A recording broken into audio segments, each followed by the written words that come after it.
Boa noite, meus amigos. Então, estamos aqui nessa primeira live no Instagram. É uma novidade aí, estou experimentando aqui, graças a um convite, a um desafio do meu amigo Carlos Chaves, que está aqui comigo. Boa noite, Carlos, tudo bom? Tudo maravilha, Paulo. Alegria em estar junto contigo. Prazer é todo meu caro. E, Carlos, hoje, né, nós combinamos de vir aqui para falar um pouquinho aí sobre o liberalismo econômico, o que aconteceu com a Argentina, o que está acontecendo com a Argentina e como isso pode tanto afetar o Brasil e como o Brasil pode tirar isso de exemplo, né? Aprender com o erro do vizinho, na verdade. Mas, Carlos, você que é economista, né, trabalha na área de gestão financeira, como que você enxerga a situação da Argentina hoje? Porque o Maurício Macri, ele pegou um país totalmente destruído por mais de 50 anos de peronismo, da família Kirchner também, que não ajudou em nada, e ele cometeu diversos erros por tentar se encaixar no establishment, estar adequado ao establishment principalmente, né? Ele tentou ali se adequar ao discurso moderado e não fez as ações que eram necessárias. Essa é a grande verdade. Combinou com diversos erros agora no último ano de governo dele. Nós vimos aí o resultado disso nessas prévias que tiveram, nessas eleições primárias, e ele praticamente está aí fora do jogo com os Kirchner, né, e a esquerda da Argentina voltando. Como você enxerga esse cenário? Paulo, ele escolheu não ser nem barro nem tijolo. Acho que ele não sabe o que ele é na realidade, né? Ele praticamente vem desde o início do governo dele bancando o camaleão e acho que não teve coragem, ou vou usar a palavra coragem, não teve coragem de fazer o que tem que ser feito, né? Então ele teve pitadas de liberalismo, mas ele não mexeu onde tem que mexer. Tá? Então, o que a gente tem de positivo no Brasil, mesmo logo após a saída da Dilma? A gente teve o Temer controlando os gastos públicos, a gente teve o Temer controlando a inflação, e a gente tem um governo que veio com muita força, com muito apoio popular e está fazendo com toda a coragem, está cumprindo aquilo que ele se comprometeu. Então, nós temos um cara que, para mim, é mais do que o Pelé da economia, que é o Paulo Guedes. Cada vez que eu escuto o Paulo Guedes, eu me encho de cada vez mais otimismo com relação ao Brasil, os pontos que ele está tocando, de forma equilibrada, ele está tocando nos pontos principais e ele está fazendo o ritmo certo. Do lado da Argentina, Paulo, não existe mágica. Quando tu emite moeda, isso aqui é um negócio que é um negócio tão óbvio, que na época dos escolásticos, lá, que é a Escola de Economia de Salamanca, o que o pessoal já detectou naquela época, na época do mercantilismo? Quando eles começaram a trazer ouro para a Europa, tinha mais ouro na Espanha do que na França. Ou seja, existia uma inflação maior porque tinha mais ouro circulando na Espanha do que na própria França. O que significa isso? Significa que o aumento de moeda, emissão de moeda, gera inflação. Então, tu tem na Argentina, tu tem um aumento de gastos públicos absurdos, um descontrole com a inflação, e tu não tem uma vontade política de diminuir com esse círculo vicioso. Então, ele teve oportunidade, o Macri não conseguiu fazer, para mim faltou coragem, porque na Argentina tem um pouco de problema que a gente não conhece muito bem, tá? Mas o argentino, ele tem lá uma grande presença da maçonaria. A maçonaria é uma entidade que um ajuda o outro. Então parece que está no sangue do argentino, sempre dá um jeito e um ajudar o outro. Ao passo que, na realidade, cada um tem que se ajudar. Uma economia de livre mercado, um país que vai para frente, como é que ele tem que ser? Tu vai ter que gerar valor, tu vai ter que gerar receita, tu vai ter que solucionar um problema de mercado e tem competição, e vai vencer o melhor. É assim que o mercado maduro, ele se desenvolve e a sociedade como um todo se desenvolve em cima disso. Tu não pode ter o papai-estado querendo te dar uma bolsa empresário aqui, te dar uma bolsa alimentação aqui, uma bolsa emprego. Não existe isso. Esse dinheiro sai do nosso bolso, todos nós ficamos pobres com isso. Então eu vejo hoje, tentando resumir a tua pergunta, eu vejo hoje a Argentina perdeu o bonde, tá? Eu não sei, culturalmente eles não vão ter a força vai ser muito sofrido para os nossos irmãos, vai ser muito sofrido isso aí. E eu vejo alguns pontos positivos para o Brasil. Emendando já a tua pergunta, a gente já tem no Brasil uma população mais madura, a gente tem hoje uma população que está engajada politicamente, a gente tem uma população que está vendo os erros dos outros países, então existe uma força muito grande entre nós e uma pressão social. E a gente tem hoje governantes, haja visto os ministros que o Bolsonaro colocou, a gente tem já um Brasil num outro ritmo de crescimento e com uma noção muito grande, que se não fizer isso, e o Congresso também já sabe disso, se não fizer isso, se não fizer as reformas que têm que ser feitas, vai pro beleléu, não tem, como uma economia doméstica.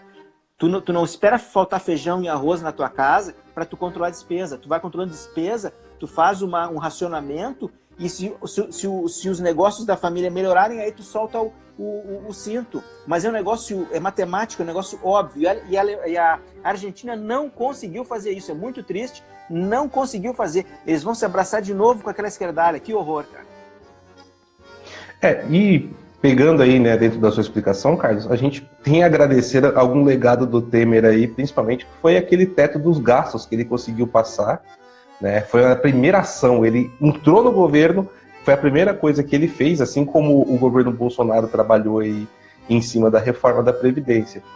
E só para a gente pegar essa questão da Argentina, né, e como o buraco ali é fundo, o peso, ele desvalorizou 30% do dia para a noite. Ou seja, aqui nós reclamamos com dólar a R$4, eles estão com dólar lá, vamos dizer assim, acho que na base dos 70 pesos praticamente, né? Só para vocês terem uma noção de como que isso tá. Então, é um valor absurdo, e isso você implica muito mais. Na conta de padaria, eu nem vou entrar assim dentro da conta do mercado financeiro, Carlos, se você quiser explicar, você tem muito mais autoridade do que eu. Mas, de maneira geral, a Argentina, ela pegou o empréstimo, né? O Macri, propriamente dito, pegou o empréstimo aí com o FMI de mais de 270 bilhões de dólares. Só com esses 30% que aumentou hoje, imagina para quanto não foi. Essa conta já está praticamente $1,5 trilhão de dólares de dívida. O país quebrado, sem perspectiva, perdeu a confiança do mercado e a população, como você disse, não está madura culturalmente para entender o que está acontecendo, e ele teve que recorrer ao populismo, o que só piorou a situação, né? E engraçado que aqui no Brasil o Bolsonaro, ele é acusado de ser populista, quando na verdade ele não é, né? Por ele não tomar esse tipo de medida. E aqui essa questão da cultura, né? Que o povo está mais maduro politicamente. Nós tivemos no dia 26 milhões e milhões e milhões de pessoas na rua defendendo uma reforma da Previdência que não vai ser boa para o povo. Mas o povo sabe que se não fizer, a longo prazo vai faltar comida. É exatamente a analogia que você fez, eu acho que está perfeita, né? E como que você acha que tem solução para a Argentina no curto, médio prazo? Vamos colocar assim, em um próximo mandato, em 5, 6 anos, você acha que a Argentina possa sair do buraco, ou a situação Paulo, infelizmente, eu acho que a situação ela é extremamente desesperadora, eu diria, para o povo argentino, na minha análise, tá? Porque qual é o problema que tem na Argentina? Eles não têm uma terceira via, né? Eles têm uma esquerda e tem um cara de social-democrata que também não é, o que eu falei no início, ele não é tijolo nem é barro, não sei o que o cara é, tá? Então, na realidade, não vai ter uma terceira via que vai fazer com que tenha uma força que vai conseguir mexer na estrutura. Então, se tu parar para ver um detalhezinho, grande parte da economia argentina é dolarizada. Então, com essa disparada do dólar, tu imagina a inflação que vai gerar dentro do país. Então, realmente é um negócio completamente assim. Na realidade, eles estão plantando o que eles escolheram, tá? Essa que é a realidade, tá? Então, aquela pessoa que vota, que acha que o Estado vai te dar alguma coisa, isso graças a Deus o brasileiro se deu conta, a gente vem fazendo trabalho já há bastante tempo, sempre que eu pego uma pessoa, eu bato nessa tecla, a gente tem que depender da gente, tem que diminuir o imposto, a gente tem que ter agora com a liberdade econômica a possibilidade de empreender e trazer investimento externo numa economia onde tu vai ter liberdade de empreender, onde os contratos vão ser respeitados. É isso que a gente está conseguindo colocar no Brasil hoje, tá? E eu não sei se tu chegasse a observar, Paulo, o pessoal já está com medo até de que haja uma invasão de argentinos, né? Porque tem muita pobreza perto de Buenos Aires, mas é muita pobreza perto de Buenos Aires. Então, o pessoal já está com medo de que possa haver uma fuga de argentinos e que tente entrar no Brasil, porque o Brasil tem condições de... Tem uma economia mais pujante que a uruguaia. O Uruguai é um país que é muito pequeno, né? Então, também já tem essa possibilidade do pessoal começar a querer entrar no Brasil. Então, é uma coisa que a gente tem que ficar... por um lado, eu fico muito triste pelo nosso povo argentino, mas a gente fica até meio que tentando fazer alguns cenários. Até eu vou te fazer uma pergunta, aproveitar. Tu imagina se o Aécio Neves tivesse ganho da Dilma, tá? Tu imagina se o Aécio Neves tivesse ganho da Dilma, o que poderia ter acontecido no governo dele e qual seria a força que teria chegado à esquerda nessa eleição que a gente ganhou com o Bolsonaro? Então tu vê que é uma guerra de xadrez esse negócio, mas graças a Deus eu tô muito positivo com relação ao Brasil, muito positivo com relação ao Brasil. É uma economia muito mais pujante, uma população muito maior, um país que tem outros predicados que a Argentina teve lá no passado e que deixou de ter. E a gente tem hoje praticamente uma coisa muito importante, além desse tratado de livre comércio que o Bolsonaro conseguiu fazer junto com o Mercosul, com a Europa, a gente está muito perto dos Estados Unidos. Então, a gente está numa posição... Eu estou muito positivo com o Brasil. Vai sacudir o avião, mas ele não vai cair, tá? Então, o Brasil... Eu tenho convicção disso, Paulo. A gente está entrando num momento extremamente virtuoso. A Venezuela serve de exemplo, a Argentina vai servir de exemplo para a gente não ter que mais discutir com o pessoal. Meu amigo, dá uma olhadinha ali, ó, do lado da fronteira, o que é que está acontecendo. Essas tuas ideias aí, ó, isso que tu está defendendo, olha para onde que vai. E todo mundo já se deu conta. Todo mundo já se deu conta que se não tiver um livre mercado, se a gente não tiver uma liberdade econômica dentro do país, se o Estado não tiver menor, se a gente não tiver condições de diminuir o Estado, Paulinho, ó, vai pro vinagre. Mas a gente vai conseguir sobreviver. Graças a Deus, a gente tem o Pelé da economia, que é o senhor Paulo Guedes. E, Carlos, deixa eu só falar uma coisa. Sua conexão tá travando um pouco, tá, meu caro? Tá dando a picotadinha na sua voz. Eu vou te perguntar uma coisa. Nós sabemos... Oi? Carlos? Não, eu acho que a última frase eu não peguei. Pode repetir, por favor? Claro, vamos lá. Nós temos aí Legal. Nós temos aí uma situação que vem cada vez mais sendo pontuada, né? Esse apoio popular do Bolsonaro tem prazo de validade enquanto o governo dele é novo. A partir de um segundo ano de governo, ele vai ser cobrado mais incisivamente, até pela própria população aí que apoia ele. Vamos partir da premissa que isso seja um fato. Nós não temos como dizer que isso é um fato. Isso é um achismo de muitos especialistas, né? Eu penso um pouco diferente nesse ponto, mas vamos tomar isso como verdade. Tomando isso como verdade, na sua visão, como uma pessoa que é do mercado financeiro, quanto tempo você acha que as ações que o Ministério da Economia está tomando dentro do governo vai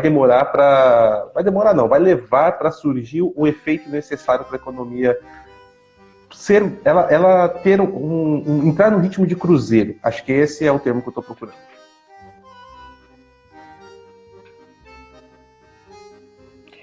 Paulo, a minha expectativa é que lá por fevereiro, março do ano que vem a gente já tenha um sinal positivo e que a população em geral vai começar a sentir no bolso, tá?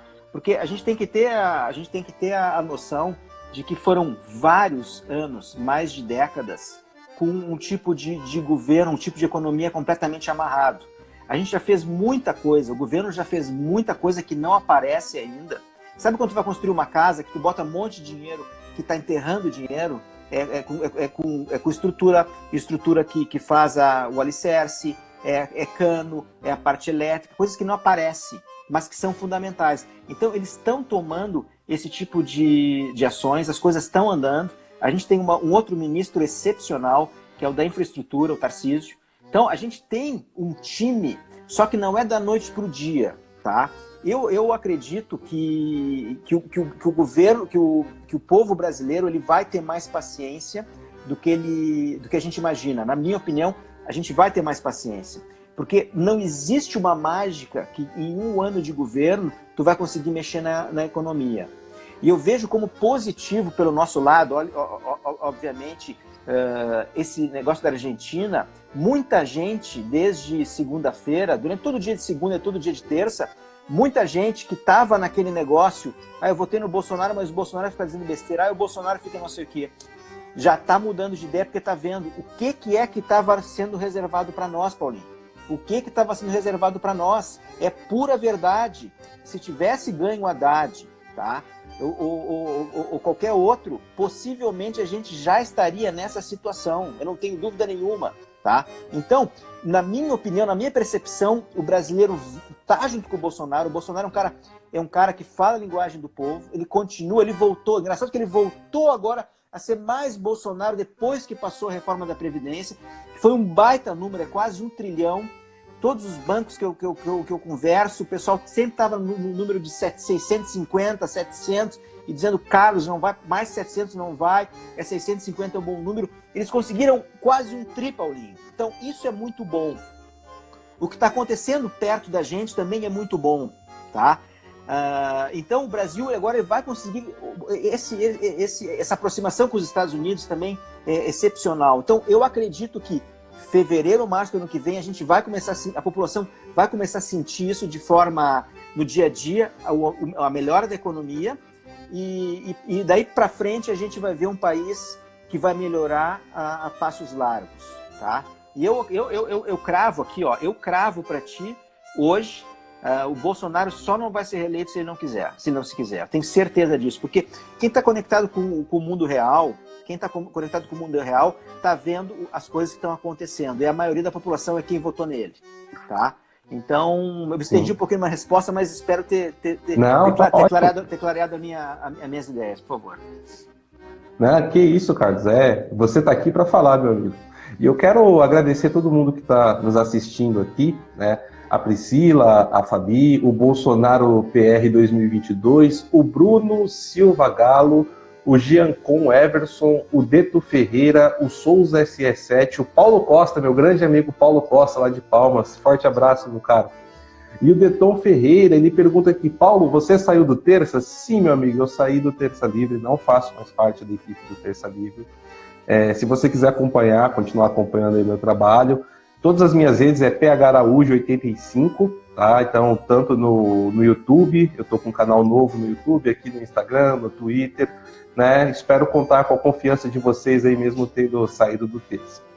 Carlos, meu amigo, eu dou-me por satisfeito aqui com as suas explicações, achei excelentes, né? Esse vídeo depois eu vou disponibilizá-lo lá no YouTube também para o pessoal assistir. E, Carlos, se o pessoal quiser conhecer um pouco mais sobre o seu trabalho, o trabalho da Seival também, que faz um trabalho excelente aí no YouTube, com muita informação, como que pode chegar até vocês? Obrigado, Paulo. Quem quiser, pode me seguir aqui no Instagram, que é o @cgchaves. Eu coloco muito material de educação financeira e faço alguns vídeos curtos com relação a alguns assuntos bem do momento. E a gente tem um site, que é o site Aprenda a Pescar, que trata de finanças pessoais, desenvolvimento pessoal, e tem o nosso canal no YouTube, que é o Aprenda a Pescar TV. Então, através dessas mídias, e eu tenho também um podcast, que é o podcast do Aprenda a Pescar, a gente está gerando conteúdo relevante, diretamente relacionado à parte de finanças pessoais, desenvolvimento e empreendedorismo. Então, fica aqui a informação para quem quiser aprender um pouquinho mais, pode nos seguir aí nessas mídias aí que eu acabei de falar. Muito bom, Carlão. Muito obrigado, meu amigo.